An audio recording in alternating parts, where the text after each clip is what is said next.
শীতের দুপুরে ডাল আর ভাতের সাথে যদি এরকম মুচমুচে বড়া পাওয়া যায় তাহলে তো আর কোনো কথাই নেই। বাই দ্য ওয়ে, আমি আপনাদের Trisha and welcome to my channel Trisha sister ট্রিটে। আর আজকে আমি বানাচ্ছি একদম মুচমুচে ধনে পাতার বড়া। তাহলে চলুন শুরু করা যাক। এরকম ক্রিস্পি ধনে পাতার বড়া বানানোর জন্য আমি এখানে বেশ কিছুটা ধনে পাতা নিয়ে নিয়েছি, আর এগুলোকে ভালো করে পরিষ্কার করে 2 থেকে 3 বার আমি জলের মধ্যে ভালো করে ধুয়ে নিয়েছি। এবার একটা বোলের মধ্যে আমি হাফ কাপ চালের গুঁড়ো, হাফ কাপ মতো দেব বেসন, দেব 1 চামচ মতো কর্নফ্লাওয়ার, দেব স্বাদ মতো নুন, দিয়ে দেব অল্প একটু চিনি, 1/4 চামচ মতো দেব বেকিং সোডা, দেব 1/4 চামচ মতো হলুদ গুঁড়ো, আর দেব হাফ চামচ মতো লাল লঙ্কার গুঁড়ো।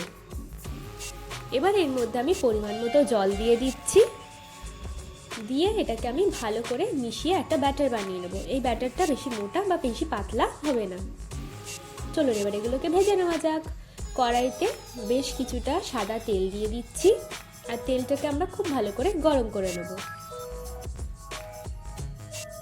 এবার অল্প অল্প করে ধনে পাতা এইভাবে ব্যাটারের মধ্যে ভালো করে ডুবিয়ে নিয়ে গরম তেলের মধ্যে দিয়ে দেবো।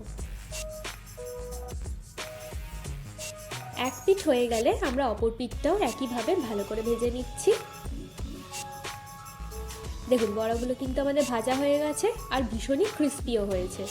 চলুন এবার এটাকে একটা প্লেটের মধ্যে তুলে নিই, আর একইভাবে আমি বাকি বড়াগুলোকে ভেজে নেব।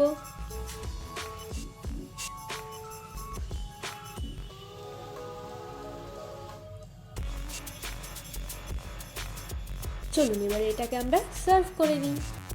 আমার ভিডিওটি যদি আপনাদের ভালো লেগে থাকে তাহলে প্লিজ একটি লাইক করবেন, প্রচুর শেয়ার করবেন, আর এরকম আরও ভিডিও পেতে আমার চ্যানেলটিকে সাবস্ক্রাইব করবেন। টাটা।